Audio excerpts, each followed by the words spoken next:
Hello, it's me, Elizabeth. Today I just want to talk to you about my Crohn's disease and my fight with Crohn's. I got Crohn's in 2005. I had symptoms before, but it was in 2005 they found out that it was Crohn's disease.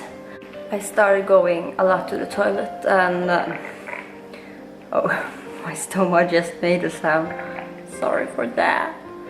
Yeah, my mom and dad took me to my doctor, and he started thinking that something was wrong. So they sent me to the hospital, and they took a lot of tests in the hospitals. They took like you know, those coloscopy. Is that what it's called? Yeah, same. When they put a camera on a tube down your throat and up your ass and looked inside my intestine. Yeah, that wasn't a really funny story to tell you guys about, because I don't remember anything. I was asleep when they did it, and I have been asleep every time they have done it after that, because I have had it a lot of times. They took some tests from inside my stomach, and they found out that it was Crohn's. And for those of you who don't know what Crohn's is, it's a autoimmune illness that's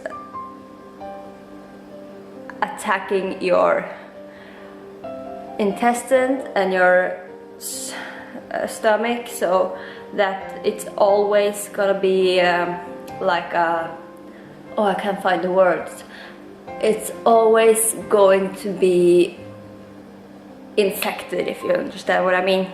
It's always gonna be an infection in it, and that will never go away. So I was 12 when I found it out, and yeah, I started with medications, and when I started in 8th grade, I was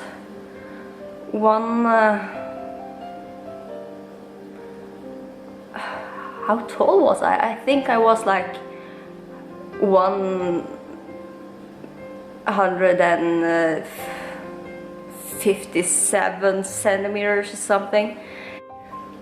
Yeah, I just weighed about 32 kilograms. So I was just a bony little girl. It's nothing more to say about it.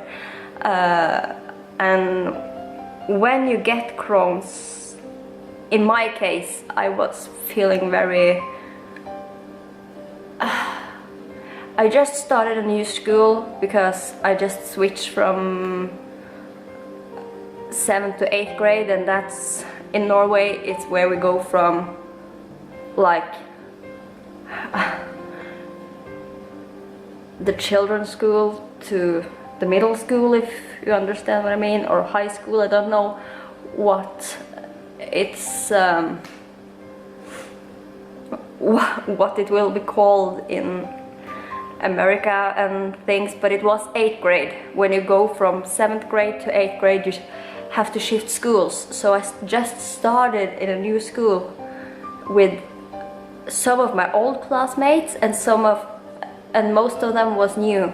So it was really hard, because my first 3 weeks I was in a hospital. And when you are coming back to school after being sick for 3 weeks, and you have some new classmates, you have some old, and I never was a popular girl in my old school, you are being left alone a much. So I was an outsider, I guess. I didn't actually know why, but yeah, I didn't feel like I was like equal to all the other that was in my class, because I was the sick one. I was the sick one. I was the one who came in the latest. I just didn't feel like I was one of the others, and that was pretty hard for me. So I ended up being depressed. And it's starting to go rumors about me that I was pregnant, that I had been raped, that I was a slut, that a lot of these stupid ass things that they are thinking about when you are like 13 years old, 12 or 13, and people, I guess they just thought it was okay telling other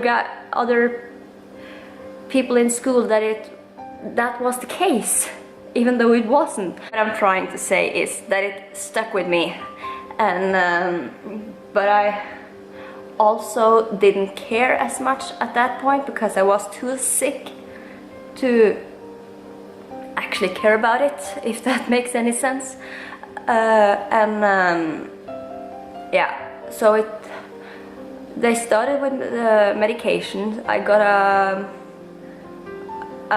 a medicine called, I don't know what it's called in other countries, but in Norway it's called Remicade, I don't know. And I needed to have it every 6th week or something. So once every other month or something.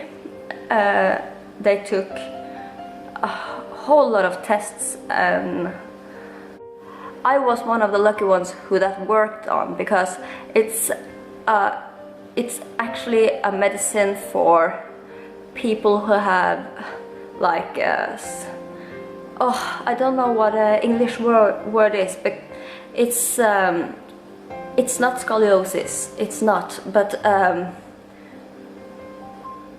it's when your bones are getting like, so you can't, your fingers and stuff, you can't control them, but they look very, I don't know, I'm sorry, but it worked on me, and I was not good, but pretty good for about, till I started in a new school after 3 years. And when I started at the new school, it was like, I guess that's what you are calling college, because we are choosing what kind of school we want to go. I started going a school for health and child care, if that makes any sense. You could be like, you could work at a home for elderly when you were finished in school there. You could start it like working in a children's garden and stuff like that. Unfortunately for me, I didn't make it through that school, because when I started I started to be very, very, very sick again. The medicine I had got didn't work anymore, and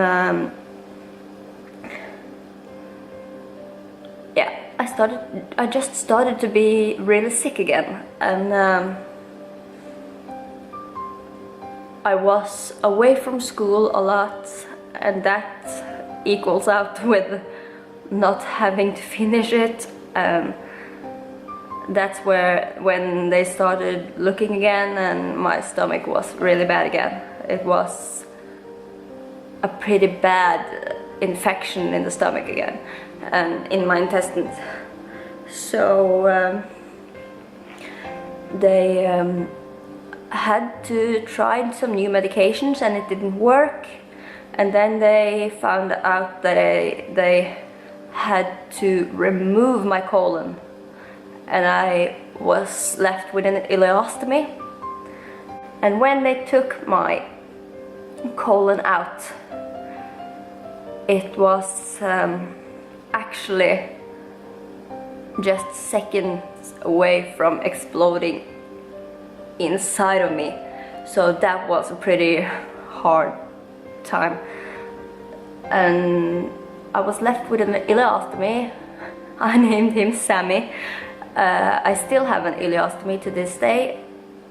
He is like Sammy the Third or something, I think.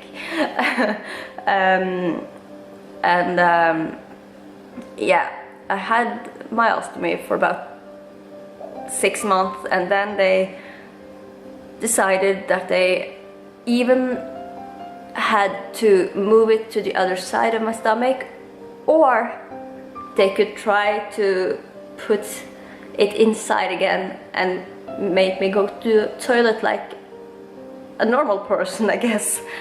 So I wanted them to try to get it inside of me again, and it was fine for 3-4 months, and then I started to be extremely sick again. I was running in and out of the bathroom and things didn't go well. I was starting to losing weight again, and when I got my ileostomy again, that's where everything of the really bad things started happening to me. Yeah, they got it out and things looked fine, I'm sorry, and stuff, but then I got a fistula. Yes, I had an extra hole in my intestine that made me having like poop getting out in my stomach and pressing out of my scar. So I just now didn't have to wear just one ostomy bag. No, I was having to use 2.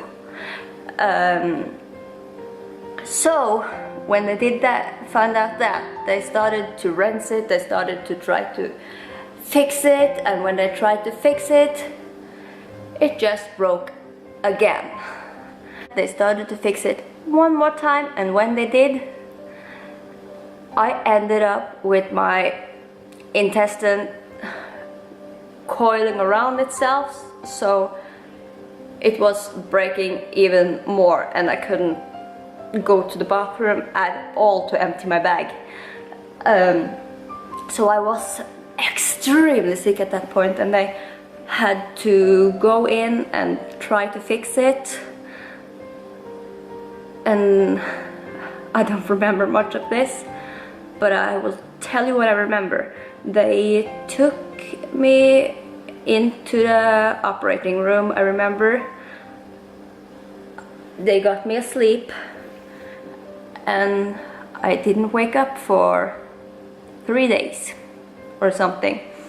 I was in a medically induced coma, and when I woke up, I remember feeling extremely bad. I couldn't talk because I had to have this tube down so I could breathe. Like, yeah, people who are in coma get a tube into their lungs so they can breathe. I had that, so I couldn't talk because that thing was in the way. And yeah, sorry. So when I woke up, that was the case, and I was so scared.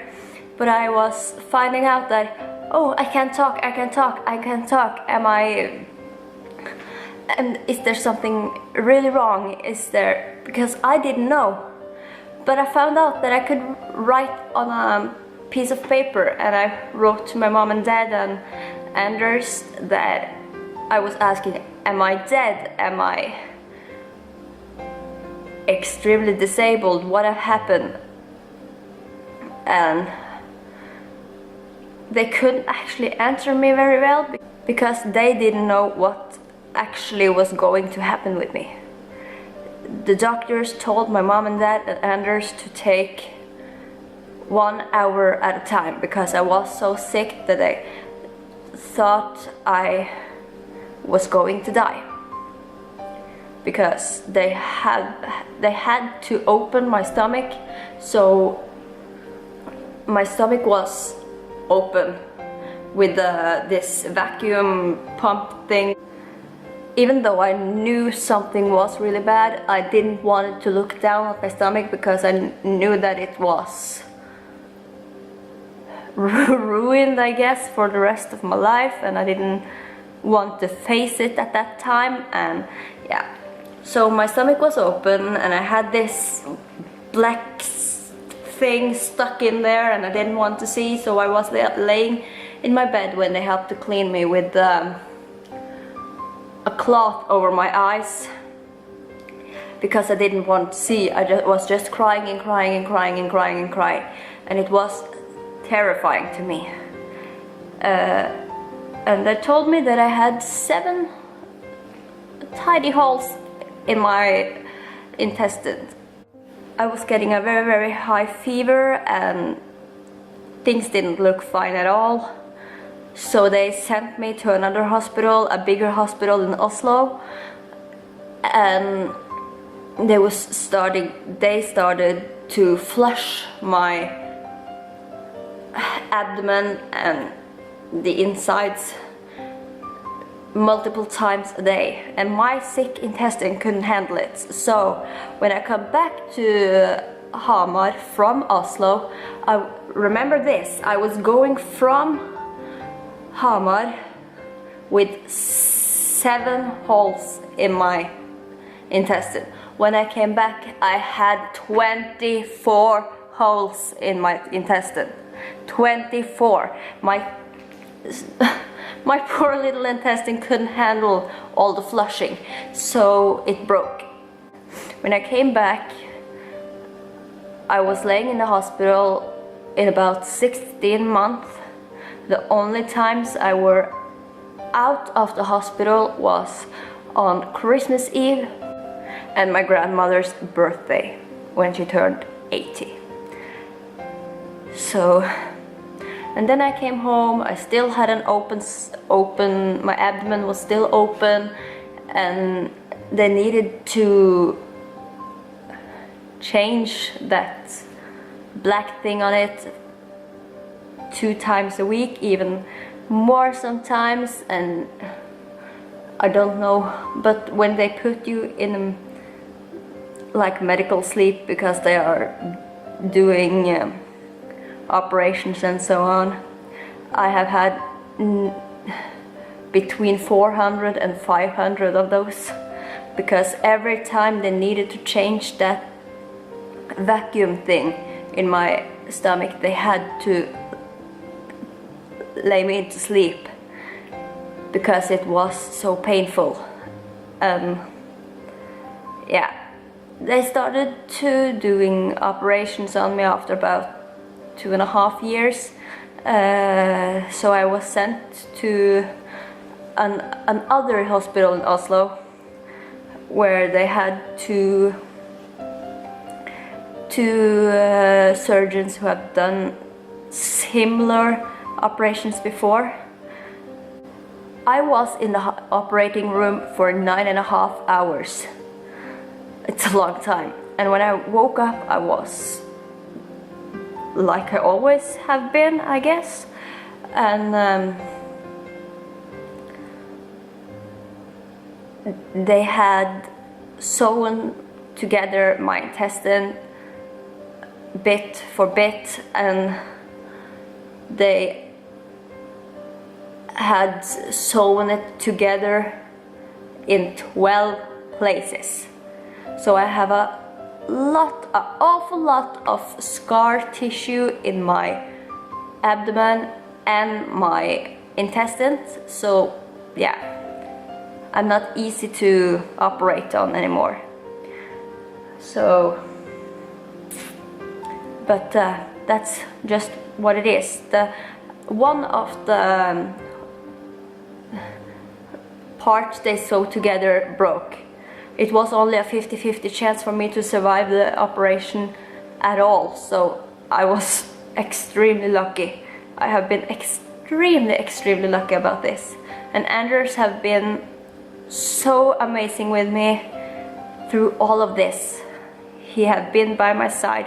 I remember when I was laying and I couldn't talk, I wrote to him on that piece of paper, "Please leave me. You deserve so much better than this.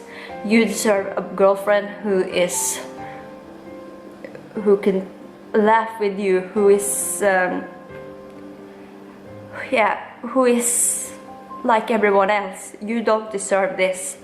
And we hadn't been together more than about a half year when this started, so it was a really tough time on me, because I felt like I couldn't be the girlfriend he deserved to have, if that makes any sense. So it was extremely hard. I feel I could sit here and talk about this for an extremely long time, but I guess this video is going to be long enough as it is. So maybe I can talk more about it more in detail later when I feel a little bit more steady in English and stuff. But this is the basic things that happened to me with my Crohn's and my fight with Crohn's. It have been an extremely hard time, and I can show you my stomach if you want, because it's nothing like a normal stomach anymore. Notice this, I still have a fistula on my stomach, so I have 2 ostomy bags, but it don't bothers me anymore. I'm sorry, but I hope you can see. This is my ostomy, and here is my stomach. It's nothing like a normal stomach, but I've learned to love it the way it is. So yeah, maybe I make other more interesting stomach care video later one time. And this YouTube channel, it's not going to be all about my ostomy and all about my Crohn's, but I feel like it's important that you guys know about it, because it can make me be sick sometimes. It can make me not being able to make videos as good as I probably feel like I want to. But yeah, that's just how it is. And the Crohn's disease, it's such a big part of my life, so I just want you guys to know. But if someone has watched this, I'm so glad you made it through, and I will talk to you later. Bye.